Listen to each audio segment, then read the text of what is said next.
Several dead, more than a dozen injured after a U.S. soldier snuck a gun onto Texas's Fort Hood military base and opened fire on fellow comrades.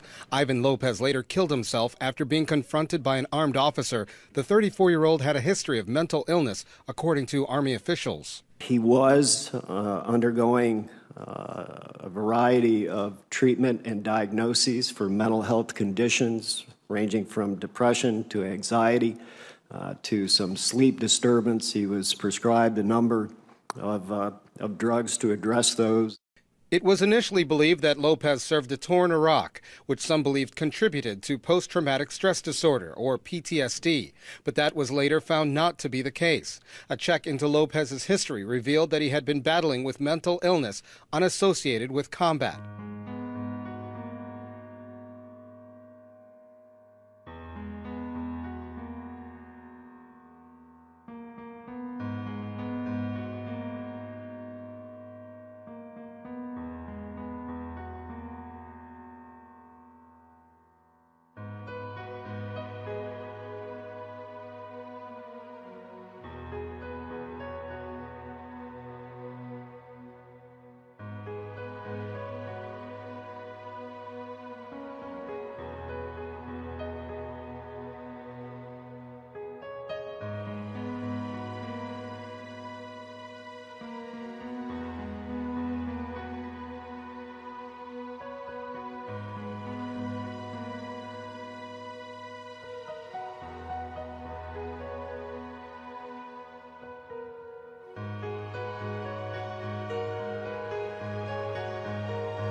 The term we use to describe the experience is dehumanized.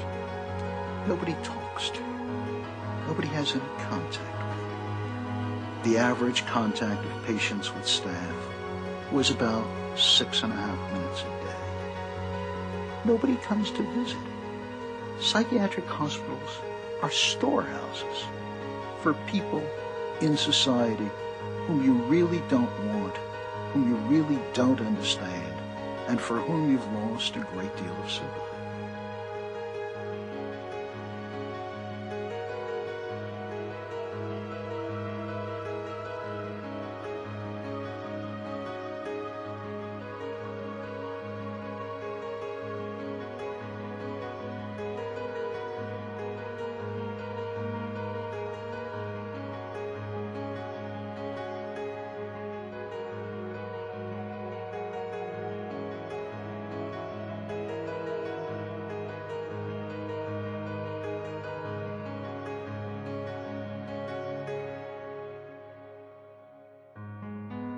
Not all mentally ill people are violent. In fact, the vast majority of them are not. And also, not all of this incomprehensible violence is perpetrated by somebody who has a mental illness. So there is a separate from mental illness and all the ones you mentioned, there's a profile of a loner who is not out of touch with reality, but who actually is just angry, anarchic, and wants revenge. And that is different than a mental illness. And they're looking at that. They always look at both of those in these cases. And for example, in Columbine with two shooters, one was was mentally ill, very, very depressed.